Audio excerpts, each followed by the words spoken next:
Alright. What I've got here is a... Oh, I guess that lid comes off. Kenmore 120761. It's got complaint that the motor is working hard, and let's see, it's got the white rotary style bobbin case, but that is definitely not a white rotary bobbin. What bobbin is this? That looks like a FAF bobbin. This is plastic bobbins for FAF. I don't know if this bobbin is correct. That might explain the trouble this machine is having. Although, if we look, it does seem to fit okay. Well, I'll have to do some research and find out if those are supposed to be white rotary bobbins or something else. But the complaint for this is that it sounds like the motor is working too hard. So, okay. Oh.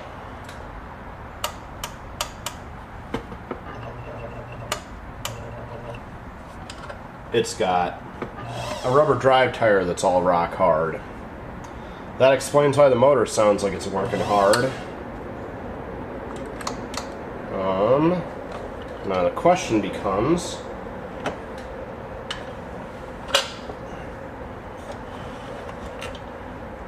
how does one get in there? It looks like the back does slip off of this machine. So, we'll take two screws out and see what we can access from the back. And if I can get at the drive tire and figure out how to get a replacement drive tire for this machine.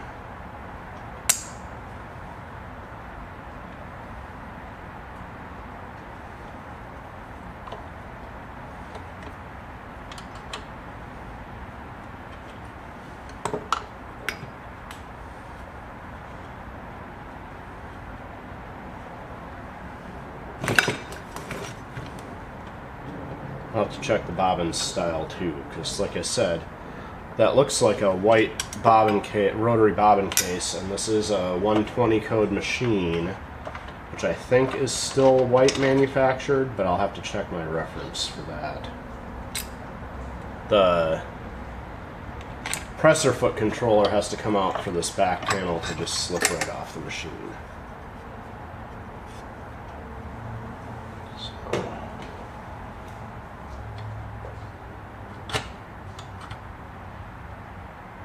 Huh. Alright, so there's a belt drive from the top to the bottom, and then the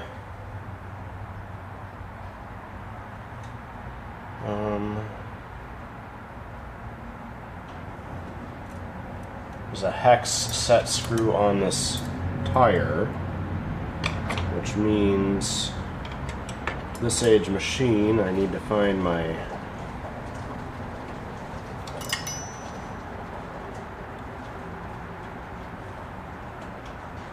Huh, 3/32 doesn't fit.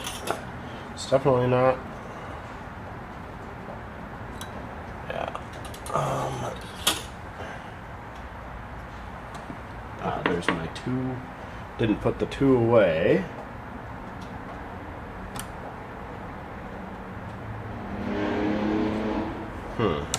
The 2mm hex is fitting on this, which is interesting. Okay. Yep, there's a really visible flat on this tire, so gonna have to do something about that. Unfortunately, I think because it's got the bobbin winder attached on the machine, or on the spindle here, it's gonna be a question of finding a way to revive this tire instead of being able to replace it. So it'll be time for research. This does have a nice feature though. The bobbin winder has a power cutoff, so when the bobbin fills, it just shuts the power off, which is kind of cool.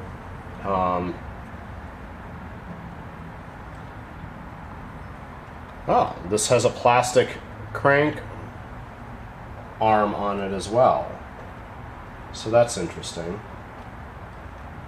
Alright, I'm gonna, I guess, have to find a way to deal with this tire first. This is the drive tire off of that Kenmore 76. There is a pretty severe flat on it, and also it's old and hard and pretty badly worn. So the solution to this, because there's no part available since it's got the bobbin winder built onto the end of it, is to cut off all the old rubber and slice a piece of, this is oil cooler hose. It's just rubber hose, thin wall, with the correct inside diameter to stretch over the metal piece. I think when I opened this up I said it might be a white, but I was wrong. This is the 120s, which are the Chrysler gearless. The reason I said white is because this rotary case here looks very much like a white. So I'm sure that there's a explanation for how that happened, but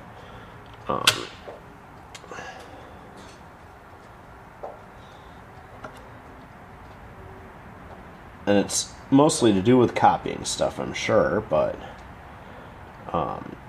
anyhow, I'm gonna put this tire on that I've redone, and I think so. There's the spindle for the winder tire, and I don't know if this, I'm going to seat this on as far onto the shaft as it will go and see if that clears the case, because the case is very low profile against the tire, so I don't want to.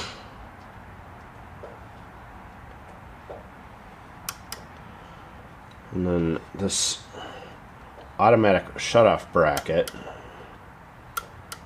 yeah, I'm gonna tighten that up, push it in as far as it'll go, and then get the back on this machine again, and we'll pop the bottom open and take a look under there, because the top had only 2 main bearings in it, and then the head that needed greasing, or needed oiling rather, and then underneath we'll have to take a look at presumably just one long shaft, but this is our stitch length regulator and can't move that right now. So let me tighten this up, put the back on, and then we'll look underneath. Alright, important note about getting the back on. We have to take the presser foot spring out to get this back cover off, but when that happens, this lift lever doesn't stay up, and there is a piece here, so when you put this back on, you have to lift the lift lever up to slip it through the hole to slip the back cover on. Bottom of the machine here has its old sticker, "Our finest Kenmore simple sew sewing machine, made in USA, 30-year guarantee."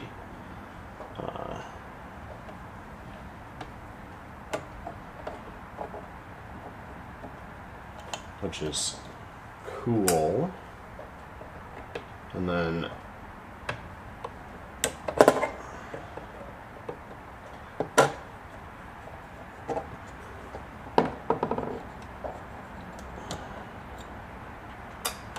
slip this bottom off.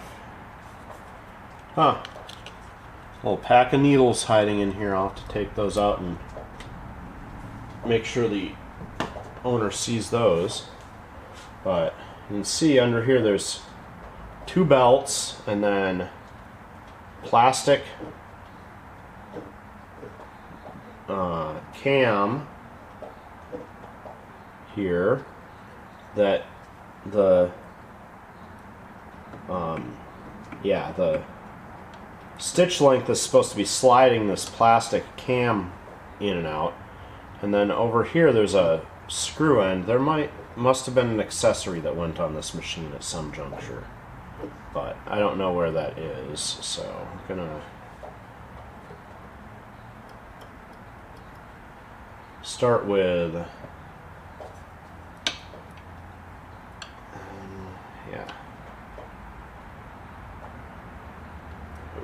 Alright. Now apply some oil and get a hairdryer and warm this up and see if that will make this slide better. And there are some very rotten felt rubber pads in this machine that were supposed to be oil wicks, and clearly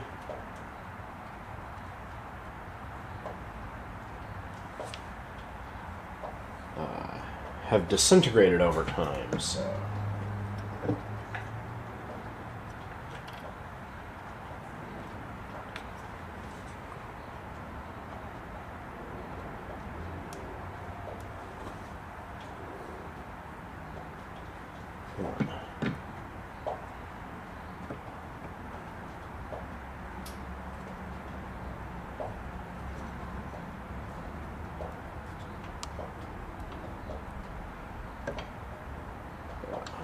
alright, I'm gonna have to get my hairdryer and warm this up and see if that loosens it, and then get it sliding back and forth. But this plastic piece, don't want to be rough on that because that plastic's 60 years old. Yeah, 60 or some or older. Alright, a few minutes with the hairdryer and a bit of oil, and now that is sliding without issue.